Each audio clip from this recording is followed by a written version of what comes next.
Minting properties at the lowest price that we possibly can is obviously a good thing from both just wanting to flip properties and actually grow our accounts, but at the same time, just from a general business practice, it's a good idea to buy cheap and sell high.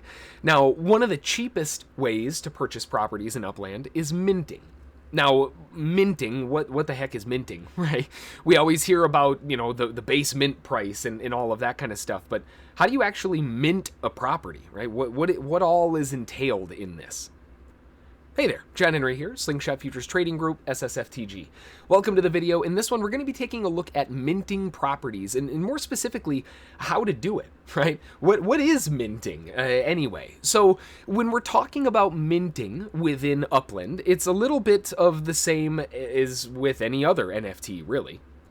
Minting is simply the process of exploring a new area with your BE, and BE, just so we're on the same page, is Block Explorer, that's your little character here, and purchasing a newly found property, something that, well, somebody else might have found it, but they didn't actually purchase it, and that's where minting comes in. That's considered minting when you purchase that new property. So as an example, if we zoom out real quick, we can see, where am I at? I'm in Nashville, I'm in South Nashville, actually, specifically, we're in Southeast. But if we zoom in a little bit closer here, we can see there's a bunch of green dots. Green dots just tell us that somebody is selling a property there. But if we zoom in closer, right, click this little chess piece down here in the bottom left, and that will zoom in to a point where you can see all of the properties around you. Now you'll notice my Block Explorer, my BE, is moving this way, right? And we can see that by this tail behind him. And that's about a 15-minute or so tail behind that you can actually mint from. Now that's important to note because, as an example, my character is way over here, but if there were a property over here that were still in my tail, I would be able to mint that as well. In this case, this one is just out of where it was. So when we look at our current character here, we've got a lot of different things that are going on. There's a lot of different colors and there's a lot of things happening here. So let's break this down. Remember, minting is nothing more than the process of exploring a new area with your Block Explorer and purchasing a newly found property. So if we look at these properties, you'll notice we've got a gray property, there's some white, and actually there will sometimes be white properties. We'll get to those in a second. You also have dark green, light blue, and then there is also a dark blue, which we will see in a second here when we go a little bit further in the video. Now, what these basically mean is that dark green, that means that somebody has purchased that in this case, this plot of land, and they are trying to sell it. I don't know what they're selling it for until I click on it, but I know that somebody has bought it, and dark green means that they're selling it. When we see a gray area here, gray, not white, they are very close depending on your monitor's resolution, but they are different. Gray blocks are unexplored but purchasable or mintable properties. That means that as my character moves further to the right, you'll notice that this one is gray at the moment, but as my explorer goes to the right, this will eventually turn bright green.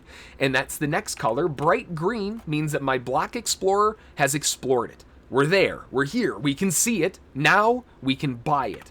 And if I were to go in, like right here on this corner property here, if I click on this property, it will bring me in and tell me that at 4109 Russell Branch in Nashville, Tennessee, it's 12,642 UPX, and its UP squared size is 86.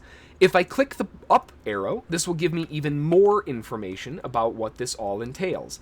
At the base, if I were to just purchase this property at 12,642, and that is the base mint price, the only way that I would ever be able to buy it cheaper is if somebody bought it and sold it below the mint price. That does happen sometimes. But this also breaks down the monthly earnings if it's not part of a collection. With collections, this also shows you the maximum that you can get, anywhere from 182.04 up to 227.55. So as far as this property, right, it's 12,642 UPX, and because my character has explored it, I can now go in and I can purchase it. So if I click buy, this is going to cost me 12,642. I'll go in here and I'll tell it I'm not a robot. It might have to text me. Yep, give it 1 second here. There it is. Wonderful. All right, and now we have purchased it. Now you'll notice that the color has changed, right? The color changed from a light green now to a dark blue. Dark blue means that it is my property. And there's some really cool perks about that. That means that first off, I have minted a new property. And second off, before I get into my second topic, what is this crazy building here? That is the wildest looking thing I've ever seen. I kind of want to buy it just because it looks nuts, but that might be a different video. The dark blue is essentially telling us that we have purchased or minted that property and it is now ours. But there are some cool perks because now I can actually send to my property and it's not going to cost me a send. You'll notice this doesn't say anything about a cost. But if I were to go over to, let's say, a dark green, any property that isn't gray, really, if I go over here and I go to send, it's going to use a send. Now I'll only have 6 left, and it's going to cost me some cash.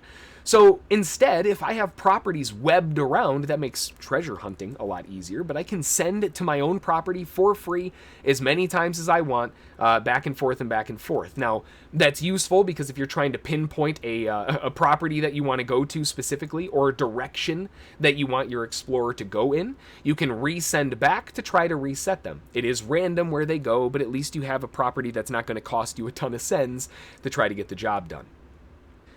Now, one of the other colors that we were talking about is the light blue, and the light blue and the white is the other one. And the light blue basically means that it is purchased, but it's not for sale. You can make an offer on it, but it's not for sale. They're not actively trying to sell this property. There is a little bit of a caveat here because I see them on the screen. You'll notice right here it says FSA. FSA is the Fair Start Act that is for new people into the Upland Metaverse, that they can purchase these properties at a discounted price below minting price. So it makes it a lot more affordable for new people to be coming in, and make it a lot easier to acquire your first couple properties. You can no longer purchase FSA properties after you level up beyond a certain point, I believe into Pro, and then you can't buy FSA anymore. So make sure that the FSA properties are something you keep in mind, especially if you're newer into this metaverse. But again, one key thing that we want to see here is the light green, the dark green, the blue, the gray, but there is one more. Let me see if I can find one real quick. All right, here we go. So a little bit further, more downtown Nashville area, here we have the Bridgestone Arena. A lot of times these big landmark properties are locked and they're auctioned off. So these I couldn't purchase even if I wanted to, and I know it's incredibly difficult to see the difference, but this is that more white background that I cannot purchase. And you'll notice if I click on it, I can see the property size, but I can't see anything else. Now, in contrast to that, if I were to go over to where my current character is, and I look at this gray property here, this still tells me how much it's going to cost, right? Even though I'm not there yet, even though I can't purchase it, I can still see the details. That's the big difference between a white locked property and the more gray unlocked properties. These just haven't been explored yet. The white one, it doesn't matter if I were standing directly on top of it, I couldn't buy it if I wanted to. So that's taking a look at minting properties and what it actually means to mint a property. As you can see, I now have a blue dot here because I have minted our property that we just did a little while ago, now that I'm navigating away. And actually, this is a great example while I have it on here. You can see that my tail is still right here, and these are all purchasable because of that. So you do have a little bit of a buffer. It's not like they disappear immediately. I'm way up here, about 15 minutes away in terms of travel time. So you got a little bit of time here, but you do have to play it safe in just to make sure you don't miss any of the good deals. But again, that's the key here, is when we're trying to mint properties, minting properties, really, it's going to be a tough time to find anybody selling below a minting cost. That will happen. There will be times where people are trying to ramp up their cash flow ahead of a new release. So they start dumping properties to get rid of them to build their cash flow. And they will sell under mint or at mint. So it's not that you can't buy them from other people at those prices, but it's going to be a little bit more rare. Not as often that you're going to see that. More often than not, people buy these properties and they sell them for 2x, 3x, 5x, or they don't even sell it and they hold on to it for years. And that's kind of the idea here. Now, this game hasn't been around for that long, but months in this case. And a good example of that would be in New York.